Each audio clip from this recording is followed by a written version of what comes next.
Alright, I'm going to explain to you how to fly a quadcopter. First, look at the radio controller on my screen. This left stick, this is your throttle.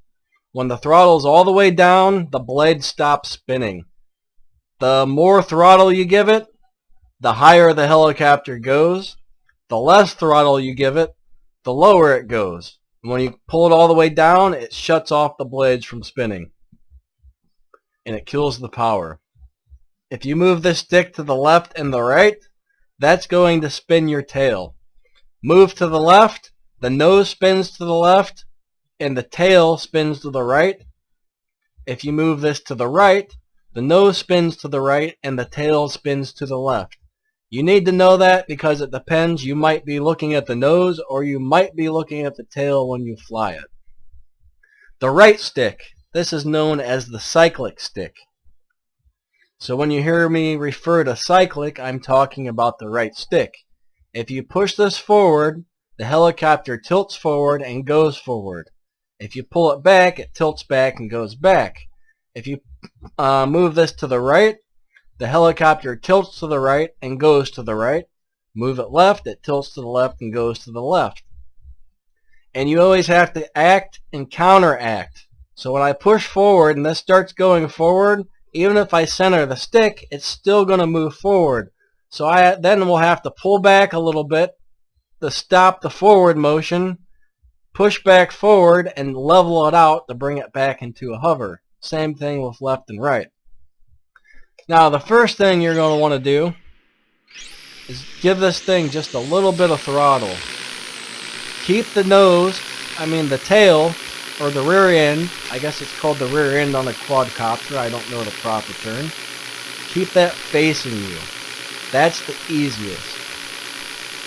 And if you see, this one's set up very aggressively on the cyclic, so very small stick movements are making a huge reaction. Your Ladybird will probably be set up a little less aggressive, so it probably won't react so fastly to stick movements. Now you want to try and keep this pretty low to the ground when you're first learning, because that way if it gets out of control, you can just cut the throttle and bang it down on the ground real fast.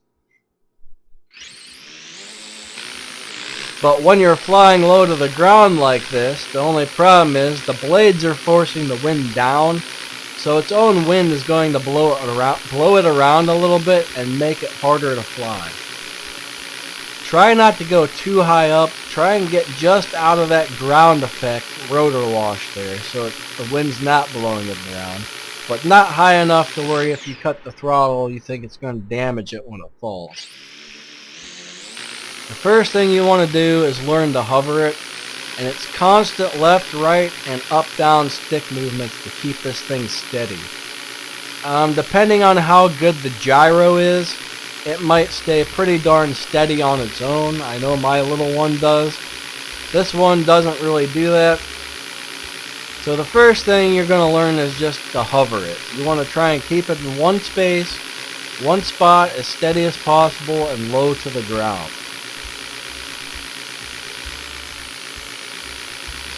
So after you really get the hang of that, the next thing you're going to want to learn to do is fly forwards and backwards. Don't give it a big stick movement, or that thing's just going to take off and start going real fast. A small stick movement forwards and let it go forwards. Now you have to actually adjust the throttle. As you go forwards a little bit, you might have it to give it a little throttle so it doesn't lose altitude. When you come backwards, you might need to give it a little extra throttle so it doesn't lose altitude. Now this is the act and react part. So I move this thing forwards. I will center the stick. It keeps going forward, so I need to pull backwards, then push back forwards to level it. When it's coming backwards, I have to push forwards and pull backwards again to level it out into a hover. The same thing when you're going to the left and right. Act and counteract. So act, counteract, level it. Act, counteract, level. Act, counteract, level. So after you get hovering with the rear end facing you down, forwards and backwards flight, left and right flight, now you're going to want to work on spinning the tail. So spin the tail so it's just at a little bit of an angle. Get used to flying that. Once you get the hang of that, spin it a little more. Get good at that. Then eventually you're going to have your nose all the way to the right, which is a lot harder. Do the same thing with the opposite direction. Spin it a little bit. Get used to flying it like that. Spin it a little more. Get used to flying it like that. Eventually you'll be completely nose left. After you get those two down, you're going to work it nose in where the nose is facing you. Now, none of these nose left, nose right, or nose in is probably nothing you're going to want to learn for a while, and I will show you why. When I am nose in and I move this cyclic stick backwards, it goes the opposite direction that it usually does when it's facing the rear end facing you. If I move it forwards, it comes towards me, which is the opposite direction. Now also on the cyclic stick, if I move the cyclic stick right, this thing goes to the left. If I move it to the left, it goes to the right. So all your controls on the cyclic stick are now backwards when you're facing nose in.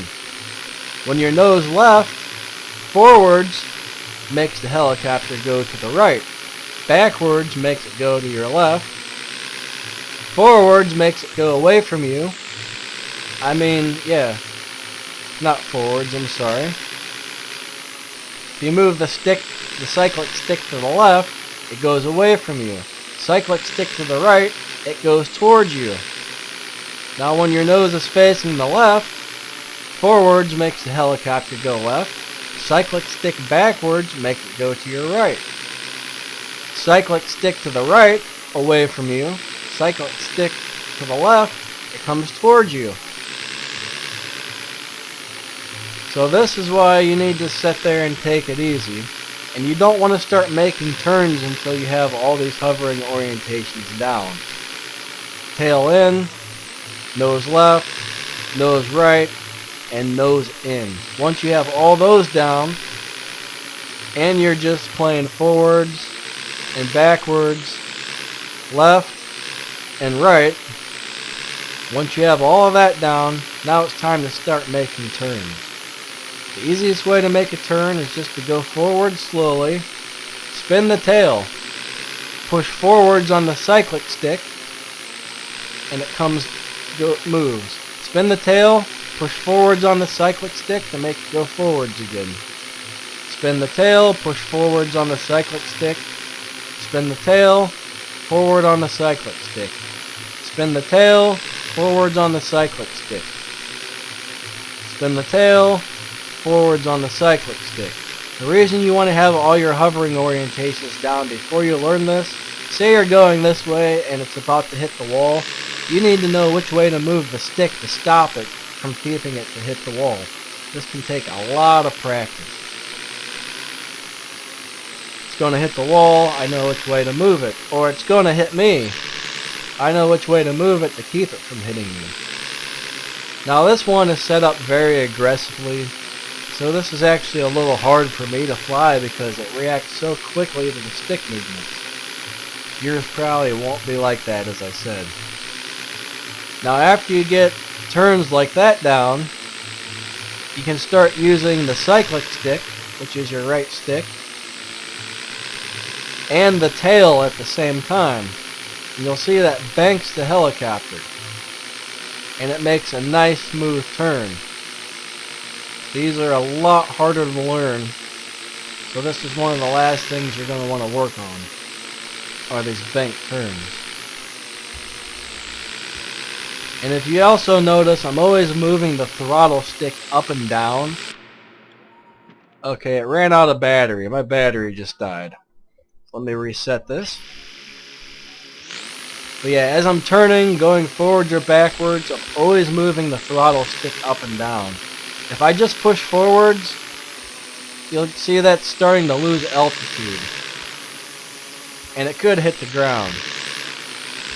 So when I push forwards on the cyclic stick to make it go forwards, you might need to give it a little more throttle at times to keep that thing at the right altitude that you want. It takes a lot of practice to learn to fly something like this. I know it seems like a lot, but a quadcopter is actually pretty easy to fly. It may take a while to learn, but I think you'll pick up pretty fast on this. It's not easy to fly, but it should be pretty easy to learn to fly. You just have to be patient with it. Eventually, maybe not so much there. If you get a good one, you can actually flip these things. I don't know how to do it. I guess you cut the throttle. Maybe not. I know you're supposed to jam the cyclic stick real fast one way and then the other. Maybe I need to give it more throttle. Well, that doesn't work for me. I don't know how you flip a quadcopter, but it can be done. So anyways, I hope this video helps you and gives you all the information you need to learn to fly the quadcopter.